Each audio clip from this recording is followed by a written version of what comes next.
Hi, Kate. It's great to have you, and thank you so much for doing this pre-recorded broadcast with us. Thank you. Thank you for having me. I really appreciate you taking the time. As everyone knows, I'm actually here right now because we are recording this actually after last Wednesday's broadcast with Emily. Went right into a pre-record with Danielle, and right now, as we speak, I am overseas in France teaching my sewing class. So this is a pre-recorded broadcast. Janice is here doing some moderating.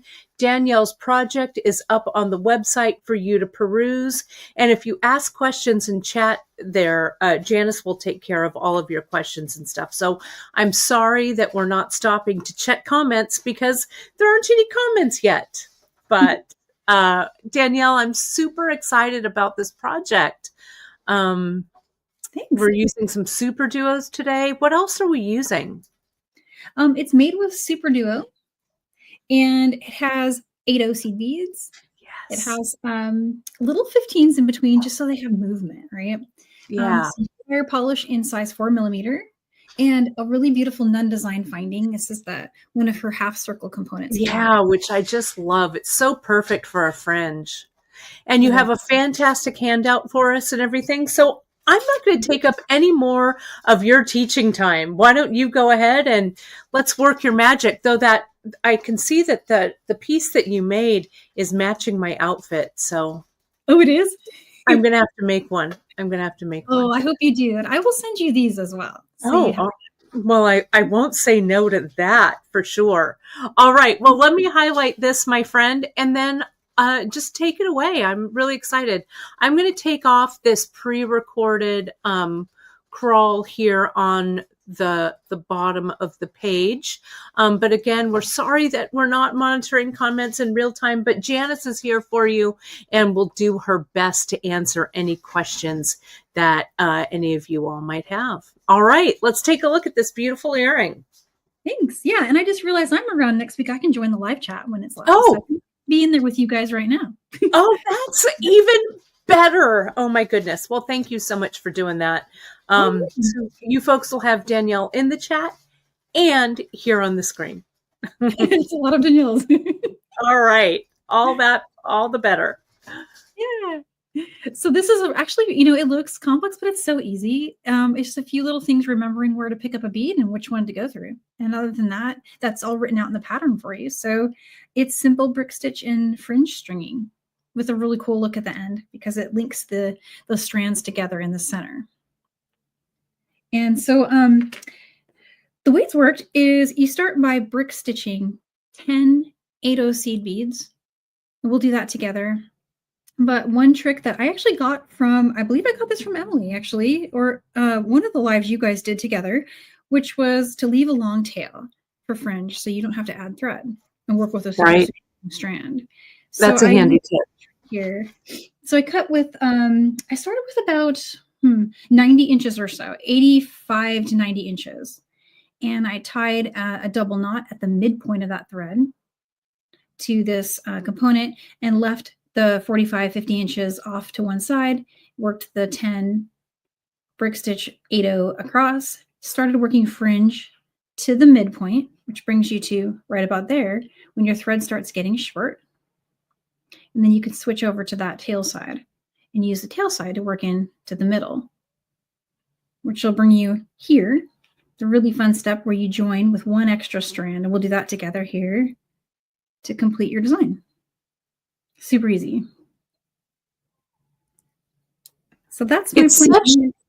I was going to say, it's such a really, I just love this design. I love how you brought everything together with those SuperDuos. It's such a clever use of them. I love that motif. Thank you. Yeah, I love an Ikat, so I'm always putting Ikat in anything that I can. Yeah, same. Really enjoyed. So great.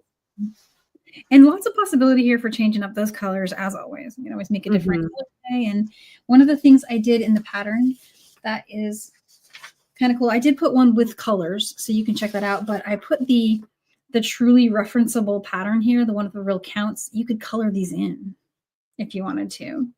Oh, that's fantastic. What a great idea. Like a little bead coloring book. I love it. I love the idea of like having a multiple versions, you know. So if I print this out and I can color it in, maybe print it 3-4 times for different versions. And it shows where the super duo, because super duos are a 2-pole bead, is showing the strands are sharing a super duo. So like you'll create one, and then when you create the second one, you're gonna go through the whole of the first one. And that starts becoming a little more complex as you get to the center, at which point we're doing a lot of joining. Right. Last strand. Wow, you're so good with those charts, Danielle. That is so handy. Really great. Thank you so much. Yeah, so I'm going to put this over here and follow along. Sure. Myself. And those of you who want to download the chart, just a quick reminder, it's on the project page. I'm sure Janice is linking it as we speak, but you can go ahead and download Danielle's free directions. We really, really appreciate you making such a great handout. So thank you so much. Oh, thank you. So I have already put a needle on one side of my thread, but what I'm going to do is just take this end of the thread and find the other end. And then just tying that midpoint onto the component. So I'll just bring these ends together and just bring the component over one of them and then just slide that down. And for now, I don't really need to worry about it because we can slide it around. So I'm just going to get a good double knot tied to that. It's a pretty long strand going here, but it won't be too unwieldy once we get going. And Danielle, let me ask you, are we using Fireline for this? What are you using today? Oh, yes. Thank you for asking. I've got that 4-pound Fireline is what I'm calling out in the design. At the moment, I'm working with a darker color. Crystal 4-pound, it literally just disappears. Isn't that cool? Yeah, really great. Yeah, it's perfect. And then you're using a size 10 beading needle, or are you going down to a 12 because of the 15s? I think I have a size 10 here, but I think a 12 would also be great. Okay, so you could use either or. Fantastic. Yeah, I think any hard beading needle should be fine because these 15s are Miyuki and they tend to just very easily. Yeah, no problem there. They're pretty good. But yeah, so there's my thread tied at the midpoint of its length. And again, I started with about 90 inches and I left half of it behind as a tail. And I'll start with my first bead, bring that one on. There's a trick I like to do. It saves me a little trouble for later. When things are tight against the component after you brick stitch, it's easier to do this now. I like to take that tail thread, just bring it through the first bead. And then we can pull that working a tail thread apart and tighten it. Helps us get a nice tight start. And this bead will automatically kind of move itself over a little bit as we add more beads. So for now, it might kind of hover a little off the edge, but it should move along pretty good after we get the next 9 on. So here's the next bead. And just needle behind the component and through the center. And if you kind of put your finger like this, it'll hold the bead from going, along with you as you pull the needle through. And then around the front of the component and up through the bead. And you'll get that second bead to hold steady, just like that. So super easy brick stitch on a component. Next bead. Those non-designed components are so sturdy and so fun to work with. I love them. I think they're probably one of my favorite of her components. It ends up being the one I use the most. Yeah. And it's such a nice size to make a statement earring. It's, it definitely makes a statement, but it's not too gigantic. Yeah, exactly. And it's pretty lightweight, so it's really good for earrings. Mm-hmm. Just the perfect size for a nice fringe earring. Yeah, and if big fringe earrings aren't your thing, folks, you could definitely just make this as a centerpiece for a necklace and then, bead it or do like a, however you'd want to string it, or do 2 as a lariat. These earrings don't necessarily have to end up on your ears. They could definitely end up on a necklace as well. Yes, exactly. And there's also that opportunity to shorten the strands. There's Right. 2 pieces on the design that would be very convenient for doing that, and I'll point those out as we go. Oh, fantastic. Where you could just, instead of doing 3 beads, you do 2, and do that repeatedly over the next, repeats of the pattern, and it reduces it. Oh, nice. So there's my 9th bead. I'm going to squeeze one more bead on there.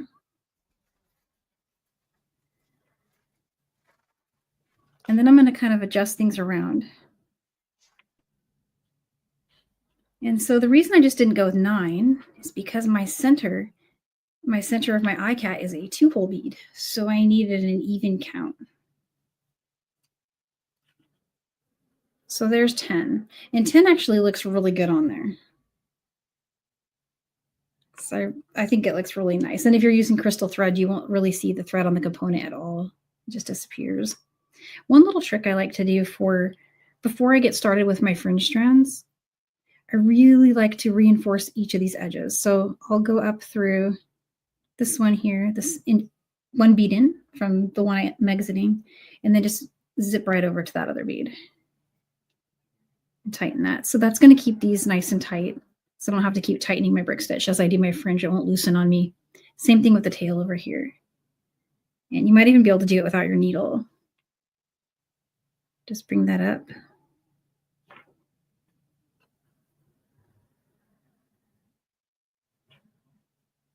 And I'll pop a needle on there if I can't, but there we go. Oops. Maybe I will grab one really quick. It's a good spot for one of these little short sharps. Yeah, definitely. Oh, that's very smart, very clever. Earlier today when I was working one of the in-process ones, I was able to just get that without a needle to work, but didn't do that time. So there we go. So both of those are not going to get, they're not going to do the little wonky thing where one of them kind of like tips upward. And that's just a knit, but I think it really levels up the quality of how the fringe looks when it's done. So it makes it look really pop and real tight. All right, fun part. So the chart here, one thing to note about the chart is I didn't want it to be too unwieldy, so I left the 15s off of it. All you're doing with 15s is you start every strand with a 15, and then in between every one of these, which are your size 8 seed beads, your color A, color B, and that's all listed out here, the color A through. So you just do a 15, an A, a 15, an A, a 15, an A, and so on. And if you wanted to make this shorter, the places to do that are right here. You could take these down to 2, take that down to 2. And then also down here in the sections of B, you could reduce the section of B here, and you can reduce one of the A's, even 2 of those A's if you wanted to. And you'd still have the same symmetry, the same cool look at the bottom. Right. But not so long. And that Ikat would stay right in the center of it. Right. Oh, it's great. Like I would take one row of each A and B out here, and then I would take out one from each of these, and that would reduce it by 4 beads per strand, and be a good way to do it. But it does look really cool, super long, so I'll show that one. So here's color A, but starting with a 15. And then we'll grab 1 and 2, 3. So there's that little section of color A. And here's color B. And I just laid those out in order here. So it's A, B, C, D. So I don't even have to think about it. They're just right there. And so there's those 3, color B. And so now it switches to 2, color C, and 2. Here's this one, the next one. Oops. Did I not jump that one out? Oops. This one is my My color D. Sorry, I forgot to dump out my color D. I got there and like, something's missing. Oh, I love that color. Yes. My favorites. Oh my gosh. Yes. So pretty. 2 of those. I tried to make it an easy to remember fringe count. So it's just 2 and 2 like that. And then always just take a look and make sure you didn't miss one. And I make a lot of errors when I'm doing fringe, so I just check it. And then there's 2 of these really gorgeous topazzy ones. And now it's time for a super duo. And again, that's all right here. So we just did all of that. And there's our first super duo. And then even before and after the super duos, we're still adding those 15s. There's that one. Yeah, those 15s make a nice little space to really, really highlight that that A dot. I love the way they look too. It has such a cool, just a cool little appearance there. I don't know. Yeah. That's definitely a signature Danielle Wickes move. Put 15s in there. Throw 15 in it. Yeah, looks great. Thank you. Yeah, I was pretty smitten with these. I think I might be making lots and lots and lots of these. There's those 3. 1, 2, 3. All right, so that's the whole strand with the exception of these gorgeous umber fire polish, which are 4 millimeter. And I have a little handful of them right here. Very nice. Another way you could make them a little less statement is to not have 2. I just really like the look of having 2 at the bottom. So I strung them like that. Right. But always just do 1. Or you could put a little gemstone or, all of that. You could also use like a Miyuki drop or something on here too, right, Danielle? Oh, yeah. Anything you want to weight the fringe with at the bottom of the... will work. Yeah. And so the other tricky thing is just making sure you don't skip any of those 15s as you're going back up the strand. So that's what I'm doing here. I'm just going to head back up through all of those. The lights really help, like a bright light, magnifier. And one other thought I had is you could use 11s instead of the 15s if you wanted. Yeah, you could. Yeah, for sure. I think it would still look really good. Yeah. The 15s, though, they do have a pretty generous hole. So if you just kind of aim for the bead hole, sometimes it's, you can get it in there. Yeah. And so what I'm going to do here is I've been holding on to just the fire polish bead at the bottom. Sometimes it's a little hard to pinch the little 15 and then just holding it like this and pull that tightly just to get that fringe strand to be tight, but not too tight, like making sure it can still move and has its wiggle to it. And with the 4-pound, it definitely has a lot of flexibility. All right. So there's one strand done. I'm going to start the next one, and it's going to look pretty much identical right up until we get just above the super duo. So start with my 3.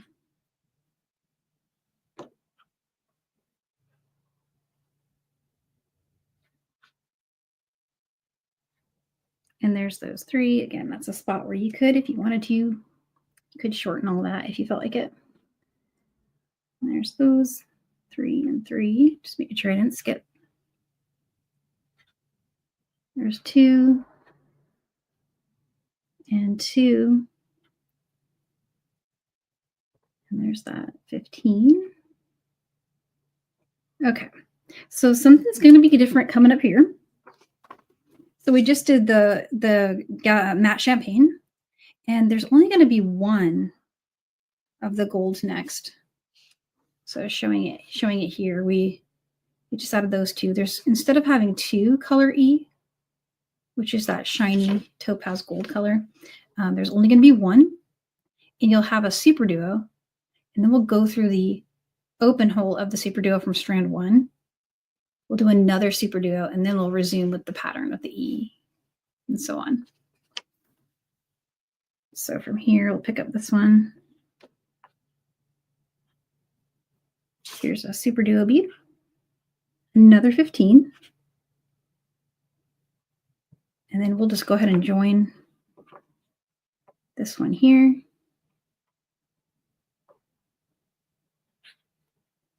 And you'll get something that looks like that. Pick up another 15, another super duo, and another 15, and then let's just work that pattern back. One of the goldish topazy ones, 2 of the champagne, 2 persimmon,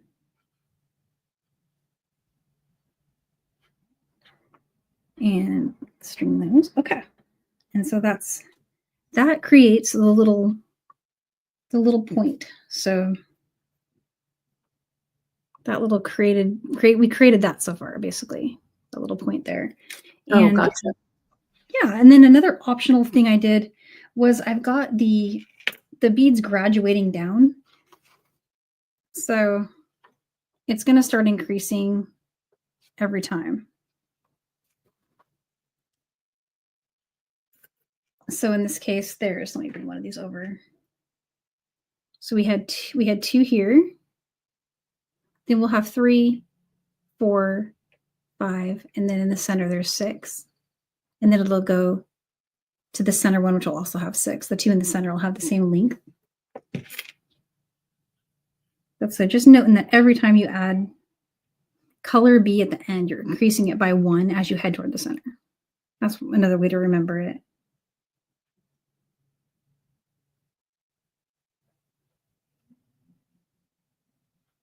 All right, so there's 1, 2, 3, and then 3A.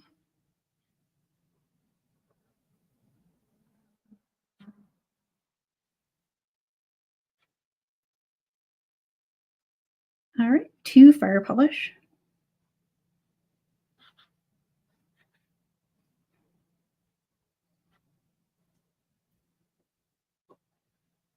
And there you go. So that's the first 2 strands done. And you can just keep going like that. Let's see if I can find my other sample. What you'll want to do is continue following that chart and doing the same thing to create all the way to the center. And that's about when your thread will start getting short. Oh, nice. And I really like that high contrast of that luster super duo. I think that's a real key to this design, is having that super duo be a really high contrast to the other beads. I love that too. I purposely made it really stand out. Mm-hmm. And from the original prototype, I decided that darkening up the bead around it would make it even pop more.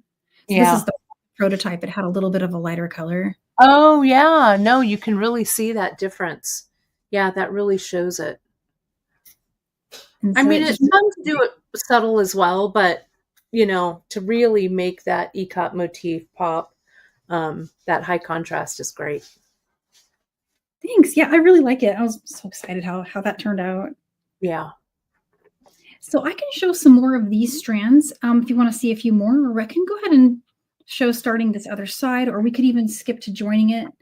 Yeah, why don't you go ahead and do kind of the other, because it's pretty much the same, right, Danielle? Now that you've got everything going in that direction, you're going to kind of do it in you just keep going, right? Yeah. It's just the only suggestion that I make is to double check as you're doing each strand, because in order for this to make that beautiful stair-stepping pattern, what has to happen is each of these rows, you're adding 1 less bead above every time, and you're adding a new super duo every time. Mm-hmm. So each one will add a super duo and go through one, but then some things start happening here in the center. Whereas you see here, what we just did is we joined 2 super duos to that one. Right. What happens in the third strand is you add another one, and then you space it out with another gold. Gotcha.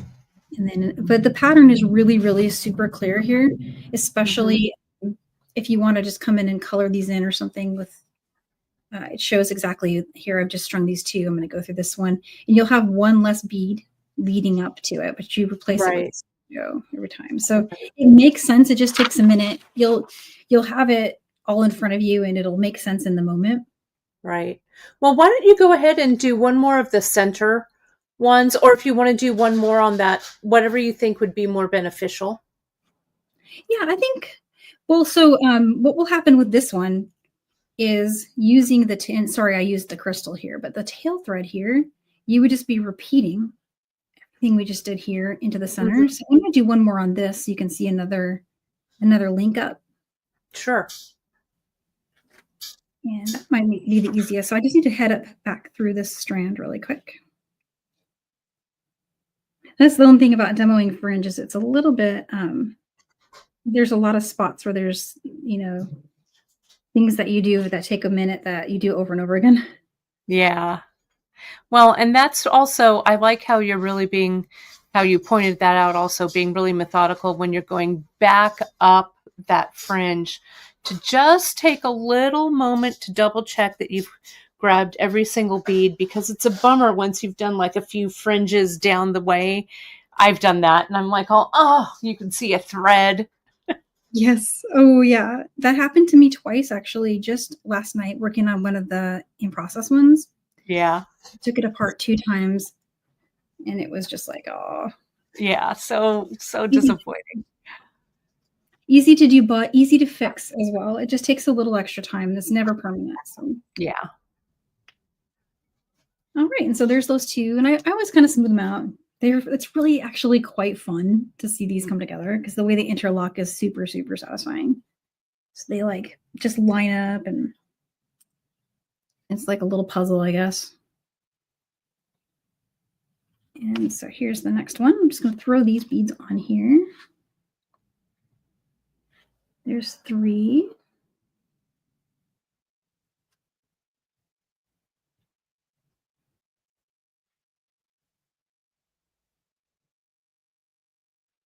And then there's all 3 of the color B. So just each one has its 15. Here's the persimmon.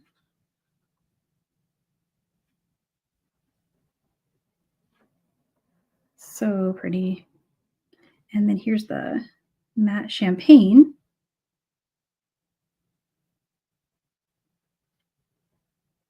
And one more 15.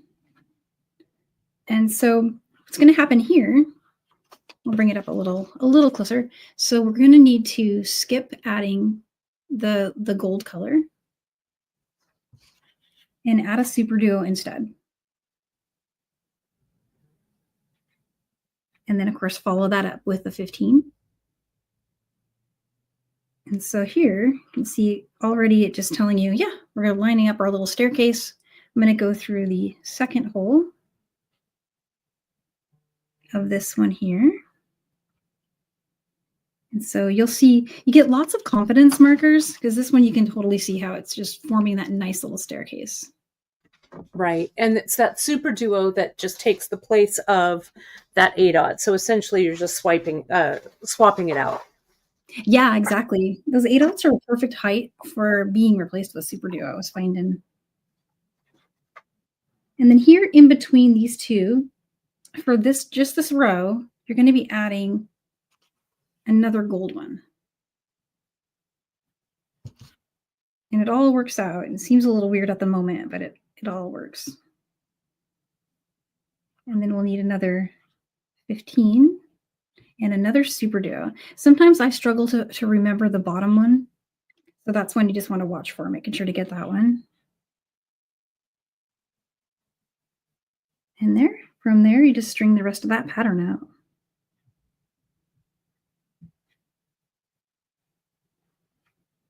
So, oops, I went to gold. I meant to go to persimmon.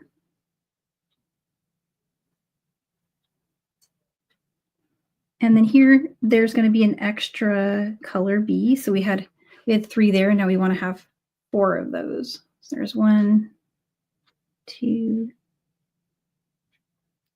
and 3. There's 4. I always find Fringe to be kind of a mindfulness test for me. Yeah. I'm truly present or not. Yeah. No, it's really, and it adds a lot of movement to the piece. And I really like how they're hooked together. So they add movement, but they really have, it's a little more controlled. So they're not flying all over the place. It's a great design feature, I think. Oh, thanks. Yeah, I've been noticing this trick with the SuperDuos. I have a feeling it would work for other stuff, like basically, like even a strung design, a multi-strand, right? Even macrame. I feel like it could work for that too. So just making sure I've got all those. It's really easy to miss one. Oh, looks like I got it.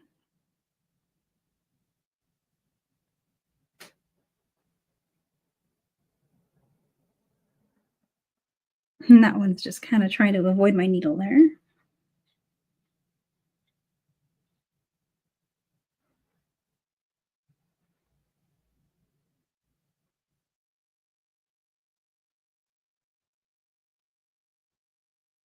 Awesome. Okay, almost there.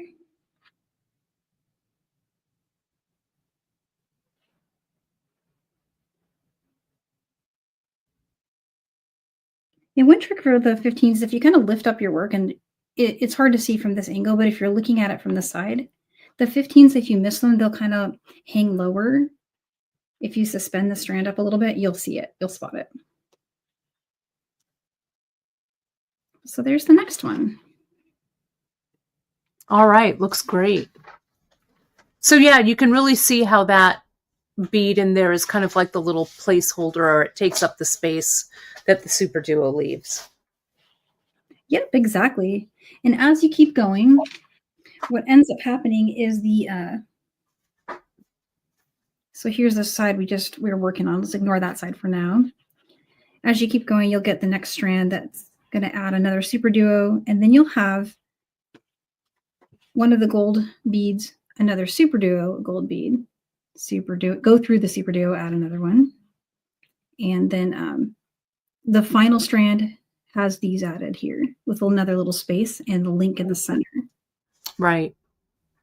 So you'll get to this spot right here. Oops, sorry about that. And then you'll have the other strands to build coming from this direction. Gotcha. So you build towards the center and then connect them. Yeah. So you'll build until you get to right here. And then you'll switch over to that tail thread. Gotcha. And I sometimes you can weave it in, or you can leave your other thread in place and use it as a place to tie to. Don't tie too tight because it'll cinch up your fringe, but you can sometimes get away with like just a little gentle knot, especially if if you let it get a little short, the tail thread. So this was my experiment, so my thread here is just a little smidge short. I might actually tie off to it. But yeah, so you'll have this, and then you'll just take this tail thread, and you'll work the other side over until you reach the center strand. And so that's where I am here, is I'm about to add, so we did 1, 2, 3, 4, 5 in this direction, picked up that tail, worked 4 in this direction, and now I'm here hanging out in the center, ready to join them. And that last strand, you don't need to add any SuperDuos. You're only adding 8/0s and 15s and traveling through all the SuperDuos there. So that's really the only difference between the right and the left sides, is when you're working this side, you will complete that 5th strand, and it will add a total of 4 SuperDuos. So just kind of showing them apart there. So hopefully that makes sense. It definitely will make a lot more sense when you're looking at the chart, because the chart, yeah, for sure, all the ones you've added, and you can even check them off. Sometimes I do that, like I'll just kind of color in the ones I've added if I need to know which ones I haven't done yet. Right. So let me go ahead and pop a needle onto this one over here.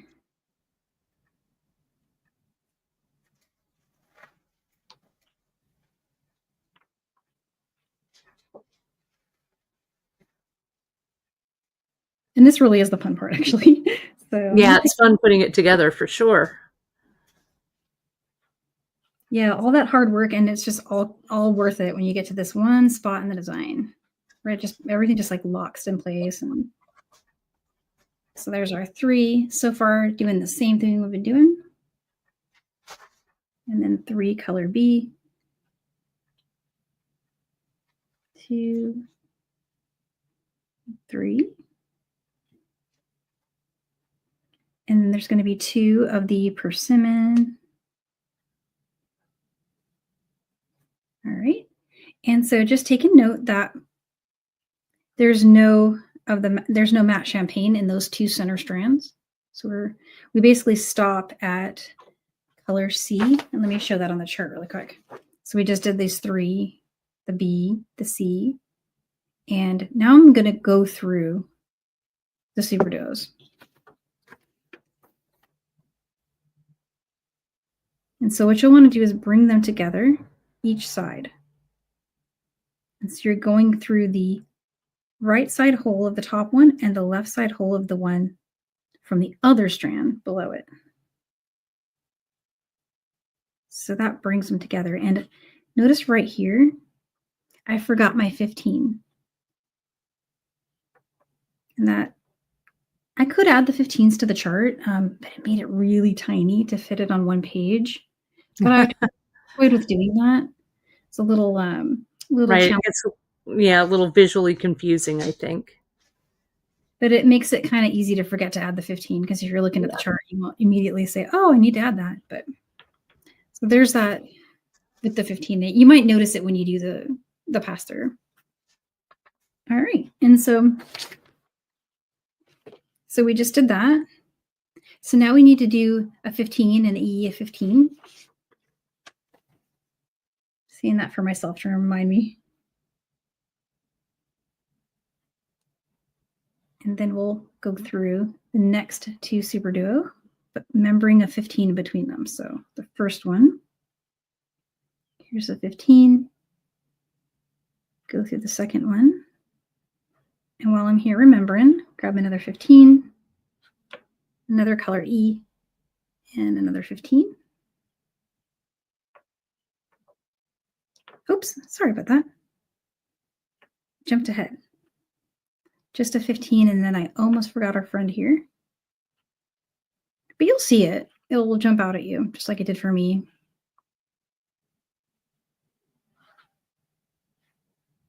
So now I've got this one going. We'll head to the next SuperDuo.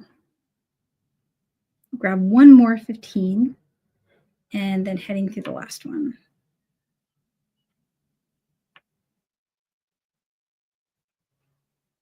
And you'll know you got it because everything will line up. If you've skipped a 15 somewhere, you'll see it now. It'll be really apparent. You can just go back and add it. And one thing I would note also is I didn't do it here because I was trying to make it a little bit easier for me to work on the samples. But if you want to leave your old thread in place after working that 5th one, just in case when you get here, you see something, you're like, oh no, I got to go and add that.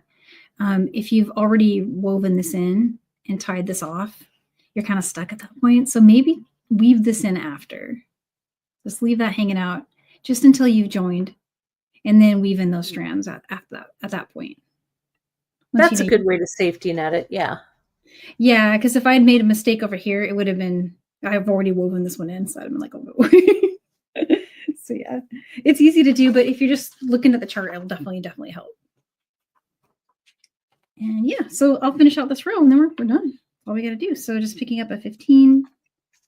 Let's do 2 persimmon.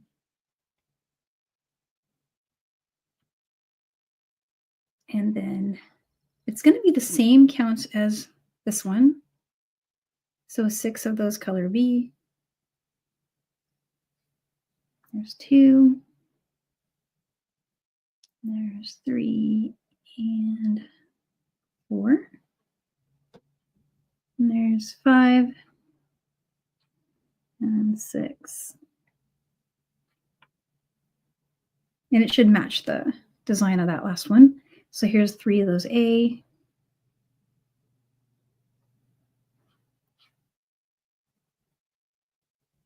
There's our fire polish.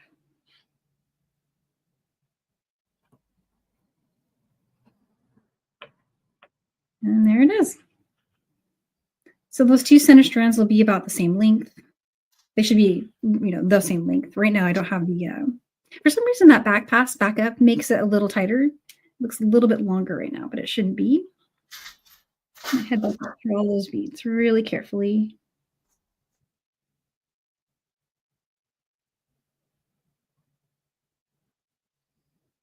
And this is definitely the trickiest one, because now you've got all these SuperDuos to get through and little 15s in between them. A little tricky, but not too bad.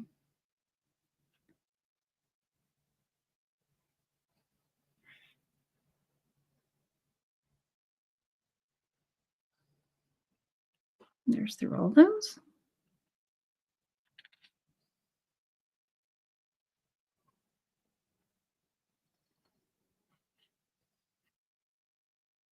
Oh, and the other cool thing about this step is it makes the SuperDuos even tighter looking after this passes back through.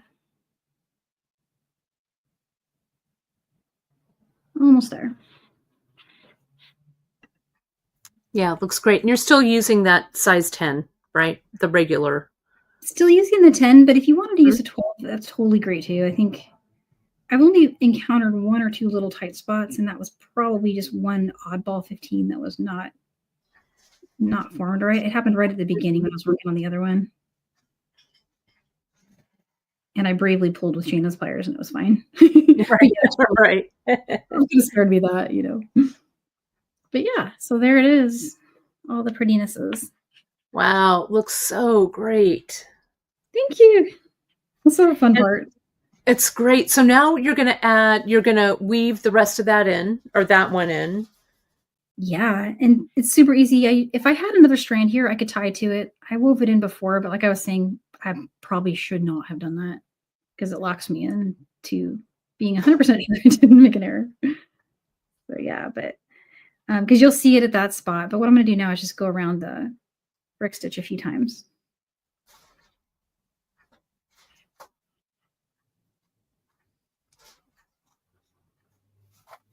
So going up and around the component.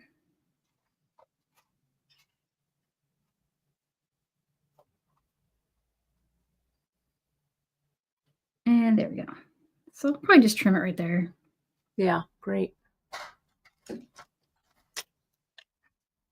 And then you'll add an ear wire. Yes. Right on the top, right? Beautiful pair of ear wires here. And we don't need to add another bead or a jump ring. You just add them directly on. Is that right? Yeah, because it's already facing forward. Right. And so I think you could if you wanted to, but I don't think it needs it. Right. It'll just also add length, so. Yeah, and it doesn't really have a front or a back either, so you can just go ahead and bring this over. And these are so nice. I love these.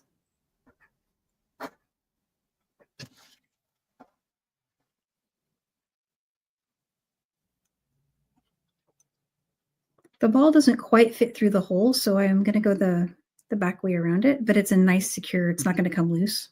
Right.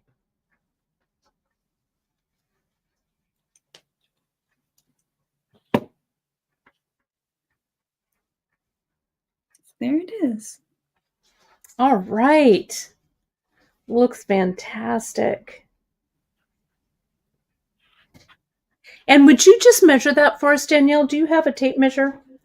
I do. Hanging around right there. Do you go from the top of the ear wire usually?